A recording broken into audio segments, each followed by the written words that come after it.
Welcome to the deep dive. Okay, let's maybe forget the plastic pumpkins and the themed lattes for just a second. When that mist starts rolling in and the nights really stretch out, Britain, it feels, well, ancient, doesn't it? Almost powerful. We all know the classic Halloween stuff, which is, the cackling, those carved faces. But today, we're digging into some really exceptional source material we've gathered. Specifically, this fascinating piece called Haunted Habitats, Halloween in the UK and the Wild That Roams the Night. And this material, it argues something interesting, that the true spirits of the season, they aren't actually ghosts at all. No, they're the real, wild, nocturnal creatures of the British Isles. And they might just hold the keys to understanding our oldest folklore. That's absolutely right. Our mission today is really to pull back that curtain, get to the deepest roots of UK Halloween. We're going to step into that autumn darkness, not with fear, but with a sense of curiosity, and meet the actual animals who shaped these myths, the creatures who are, well, simply doing the vital work of keeping the ecosystem ticking over under the cover of night. Okay, right. Let's unpack this then. Starting with, I suppose, the most iconic creature linked to Halloween, the bat. You might think of bats as just, one spooky type of thing, but the UK actually has a pretty impressive diversity. Oh, it's amazing the sheer spectrum of bat life we have here. We've got 18 different species in the UK alone. And that ranges from the tiny common pipistrelle, ridiculously small, weighs about the same as a 20p coin, all the way up to the majestic greater horseshoe bat. You mostly find those in the southwest. They've got that distinct nose leaf that helps them navigate. And their ecological role, as the source material really stresses, it's absolutely crucial, especially if you enjoy sitting outside on a summer evening without being eaten alive.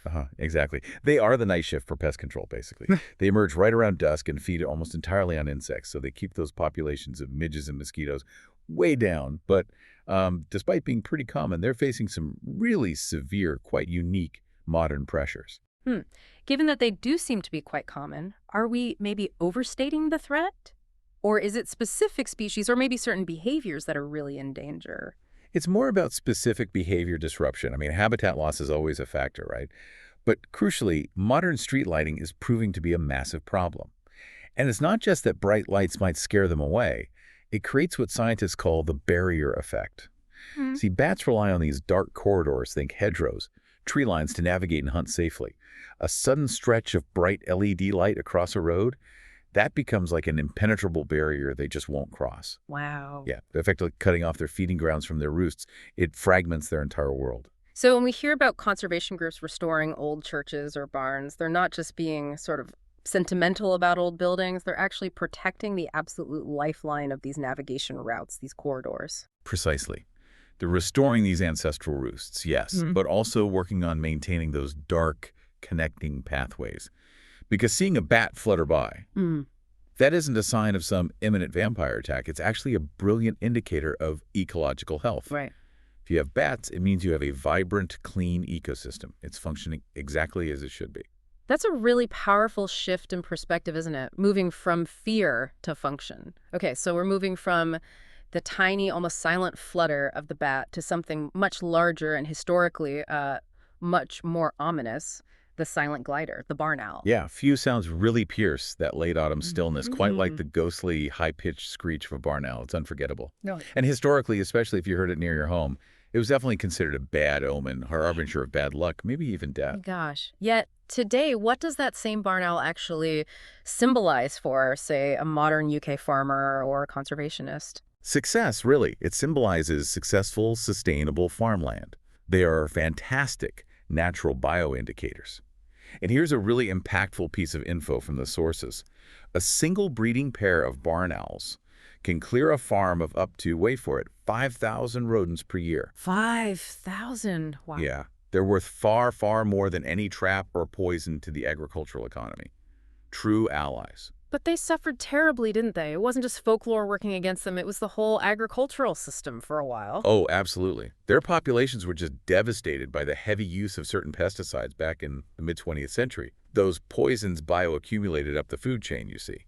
And alongside that, there was the massive loss of those wild, rough field margins, the exact habitat where voles and mice thrive and where the owls prefer to hunt. Right, the messy edges are actually vital. Totally vital. But the recovery efforts now, things like restoring that rough grassland, installing specific nesting boxes, they are starting to pay off. Slowly. Slowly, yes. And when you actually see one, under the moonlight, their pale feathers, they catch the light, don't they? They glide so silently, almost glowing across a field. It's magical. Uh, And when one speak to our ancestors, that pale, silent, sort of unexpected shape in the dark hmm. is now this beautiful reminder. It Yeah. reminds us that successful conservation requires us to actively manage the land to support life, not just fear the unknown. Yeah, that directly connects the owl's almost ghostly look to the old myths. Okay. Okay. Now, if bats and owls kind of rule the night sky with silence, ravens and crows are maybe the loud intellectual heavyweights of our Halloween cast. They really are the master strategists of the bird world. And mythologically, ravens carry immense weight in the UK. Beyond the famous Tower of London legend, the kingdom falling if the ravens leave, they feature really heavily in Celtic mythology. Symbols of prophecy, sometimes warfare. Hmm. But the truth behind that folklore, as the sources suggest, is that they're symbols of something else too. Incredible intelligence and adaptability, rather than just, doom and gloom. Unquestionably, wild ravens are huge, impressive birds. They soar, they thrive in those rugged, wide-open spaces, the Scottish Highlands, the dramatic coastal cliffs of Wales. And they're known for really complex problem solving, sometimes even using tools. They're not just survivors, they're innovators. And ecologically, they're crucial too. They aren't just smart, they're kind of nature's cleanup crew, aren't they? That's a great way to put it. Ravens, and also the very common crows and jackdaws, they're critical recyclers. They clean up carcasses, animal waste, which is absolutely vital for preventing the spread of disease and keeping wild spaces well balanced. All right. They're like the overseers, the constant observers, maybe the self-appointed caretakers of that cycle of life and death. It actually links their mythic role as harbingers to their real ecological role as regulators. Storytellers of the sky, as the source put it. Love that. So we've covered the sky's intelligent elite. But when we look a bit lower, maybe onto the busy streets, we find another creature whose reputation is all about cleverness, resourcefulness, and maybe getting away with things. The red fox. Ah, the fox. Always had a bit of a conflicted place in UK folklore, hasn't it? Often the sly villain you think of the classic Reynard the Fox stories. The trickster, manipulating its way through society. Right. But the modern reality is that the red fox is perhaps the ultimate urban survivor.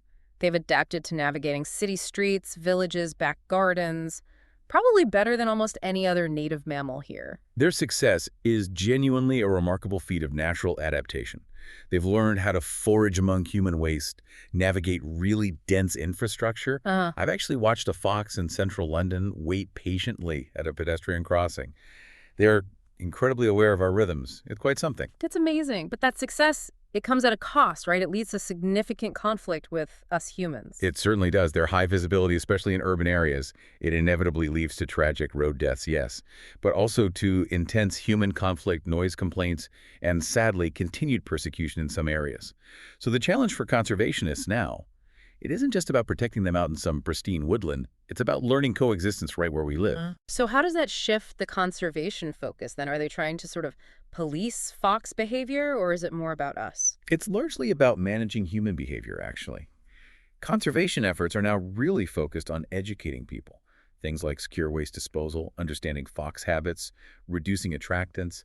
It's a reminder, really, that whether you live in a tiny rural village or right in the middle of Manchester, the fox is inherently part of Britain's natural story. Their presence is this direct, visible connection between our highly developed urban lives and that deep, ancient wildness we sometimes forget is still there. That brings us neatly to segment 5. And here we have to talk about the creatures that are perhaps the most intensely victimized by superstition, both historically and, well, even today. I'm talking about the black cat and the common house spider. Ah, yes. This is where we really confront the core psychological bit of Halloween, isn't it? Fear of the other. Historically, black cats weren't just persecuted as witches' familiars, though that was a big part of it. It stemmed from a deeper kind of medieval anxiety. In the Dark Ages, the color black itself was heavily linked to plague, pestilence, famine, darkness, all things feared. And the real-world consequence of this ancient prejudice, it actually continues right up to today. It's not just old stories. Exactly. It's Oh. quite sad. The reality is that black cats, which are genetically identical to other cats apart from their melanistic coloring, their dark fur, they still face a measurable bias in modern animal shelters. They are often the very last ones to be adopted. We are literally letting centuries-old superstition dictate modern animal welfare outcomes. That's sobering. And spiders, okay, especially as the weather cools down in autumn, they become much more active, much more visible inside our homes, which, let's be honest, for a lot of people immediately triggers fear. Arachnophobia is common. Yeah, we're talking mainly about the native Tigenaria species here, our common large house spiders. They're completely harmless to us. But yes, arachnophobia is very real and often deeply irrational. When these spiders suddenly appear in late autumn, they're usually just looking for warmth, maybe a mate or a secure place to overwinter. They're not invading. And crucially, they are performing an essential function right there in our homes. Absolutely essential. They are controlling other household insects and pests. They are actually allies, not enemies. And here's the key insight from the sources, I think, and it's really central to this whole deep dive. Our collective intense fear of these specific creatures. The black cat, the spider suddenly appearing, says far, far more about us, about our historical anxieties, our inherited superstitions, our fear of the dark or the unknown, than it does about the animals themselves. Right. So conservation, in a way, has to start when we consciously decide to replace those deep-seated, often irrational fears with genuine understanding, with science. That really does reframe the entire holiday, doesn't it? Moving the focus away from sort of manufactured monsters and towards nature's necessary transformations. Let's talk about that seasonal spirit itself. Halloween is perfectly positioned at what the source material calls a liminal moment, that in-between time. Yes, liminal meaning on a threshold or in an in-between state. Halloween falls precisely then. The harvest is mostly done, the abundance is gathered, but the absolute freezing grip of winter hasn't quite taken hold yet. The land feels like it's sort of holding its breath, Yeah. transitioning from that burst of life to a period of rest. And ecologically, what's actually happening during this essential period of rest and preparation? Well, transformation is everywhere, just maybe quieter. It's when many of the creatures we've just discussed are preparing for winter dormancy, torpor, or hibernation. The bats are actively seeking out those secure, cool winter roosts in caves or old buildings.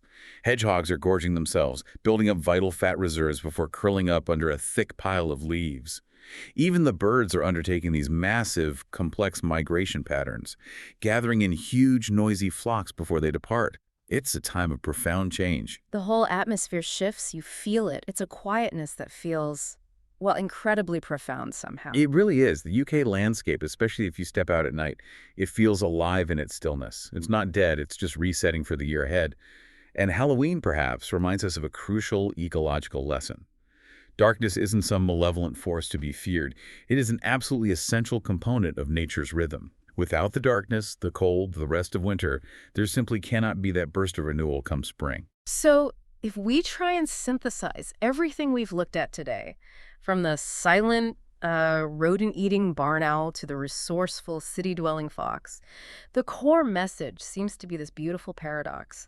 The very creatures we once feared the most, the ones we built our most frightening myths around, are actually the very same ones holding the complex, delicate UK ecosystems together right now.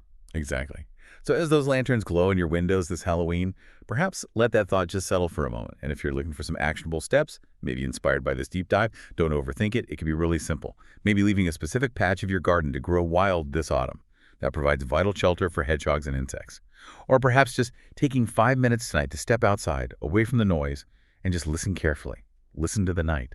The real, vital magic of nature. It's already moving, often unseen, all around you. And here is a final, maybe provocative thought for you to mull over as we finish. If conservation truly begins when we manage to replace centuries of inherited fear with real knowledge and scientific understanding, what other myths, what other unfounded superstitions might currently be preventing us from fully appreciating the real vital magic and power that is essential to the world around us? Think about what you instinctively fear, perhaps, and then think about what you actually know.